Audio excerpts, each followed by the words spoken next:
from Report on Business Television. And Walmart is getting out of Germany by selling its 85 stores to Metro only 2 months after it said it was pulling out of South Korea. For more on the world's largest retailer's international expansion strategy, or lack thereof, we'll check in with Rick Pennycooke, president of the Lakeshore Group. Thanks for being here. Good to be here.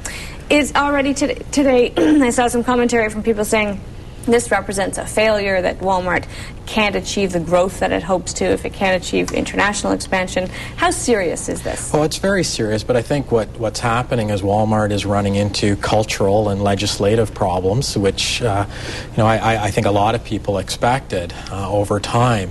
In Germany, I don't think that consumers have sort of the same unbridled passion for retail that we see here in North America and in some parts of Asia. And then culturally, there was differences in how workers in the store treat customers. Yeah. That was a problem. And on the legislative side, land use permissions were much harder to get, and that slowed down their ability to really draw out of that market. In fact, it's sort of the stuff of comedy. I remember hearing not too long ago that the greeters at the front of the stores actually freaked the Germans out. I guess they're not known as the friendliest of people, I guess, the stereotype. That's right. I've heard that as well, and it's not that they're not friendly, but they find that overly friendly greeters, it makes them feel that they're trying to be sold something. Yeah. And what is known about German consumers is that they do a lot of their homework before they go to the store, so they don't have to interact like we do here in North America. So is it surprising that a company with the retailing strength and prowess, I mean, they've invented a category, they dominate that category, that it didn't occur to them and that they wouldn't have a better response to different cultures? Because after all, Canada's about as close to America as you get, and after that, it's just degrees of difference. Well, it's very interesting, but I think Walmart thought low prices and new jobs would always rule the day, no matter where they decided to set up shop, and that they're finding out that that's not the case. They're finding that in the UK as well, in terms of legislation that's changing to really restrict big box players. And even at home in Chicago, you may have heard that the city of Chicago has passed legislation about the minimum wages they can offer. That's creating problems for them opening stores. So Walmart is going to have to adjust to this. Walmart is a great retailer, but they've now got to deal with demographics, culture, and changing legislation.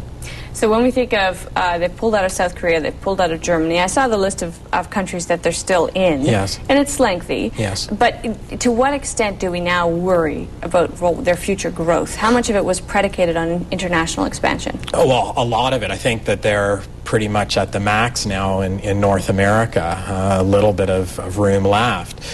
International is the only way to go. I don't think we have to be worried this year, but I think as a moving forward basis, definitely have to be worried, because a lot of legislative changes are happening, and restrictions on foreign retailers are happening in Asia as well. So let's talk about that, because of course once we think of international expansion and where the opportunities are, that you would think of India probably pretty quickly, right. Where maybe they might be okay. I think so. But what about China? If it was problems with local jurisdiction and problems with red tape in Germany, it's got to be worse in China. Oh, they're experiencing problems there, very, very much so. And I think as China gets more sophisticated in retail, I think that they're going to have harder and harder fights. Could you have envisioned them pulling out of that market as well? I mean, how bad would it have to get for them to do it? It would have to get very bad. I mean, that market is massive. I just think it's going to be a much harder road to travel on than they initially thought. Is this a company that can change its strategy easily? Can it change its shape? I don't know. I mean, it's built on low prices.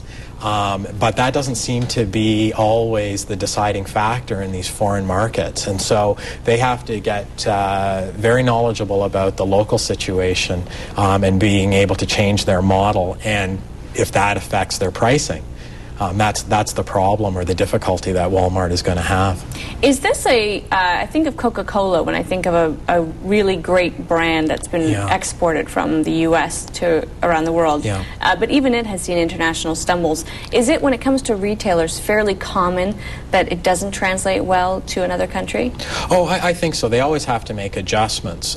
With the Coke example, it's just a question of someone, you either like it or you don't. With retailing, it's much different. There's a cultural aspect to it. There's a societal aspect to shopping. And that's much more difficult to control when you're opening a 150,000 square foot box in a new country. Of course, we're addicted to growth, especially investors. So to say, maybe they're better off not trying, I guess is a non-starter. But when we look at $1 billion charge and throwing in the towel, are there some places where maybe these big retailers should not go? Well, it's really a question of cost and the legislation in those places. You look at a market. If the market is there, you should go there. But then there are also intervening issues that you have to make your decisions on. China is just so huge that you have to be willing to put up with a lot of roadblocks to tap into that market.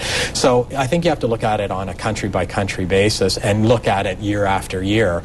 Clearly, they just never got started in Germany. They just couldn't make a go of it. And how important is it to maintain the integrity of sort of your style or your brand or your strategy? Wouldn't you be better off just taking your economies of scale and opening up a Chinese store with a Chinese partner and just making it work that way? A lot of people take that approach. Walmart, I'm not so sure that they would want to give up the reins in that fashion, but they're going to have to change. Otherwise, that smiley face might not be smiling forever. That's right. Thanks for joining us, Rick. Thanks for having me back. Rick Pennycooke, Lakeshore Group. Well, the mining saga continues after the break. We'll check in with Jackie McNish. Stay with us.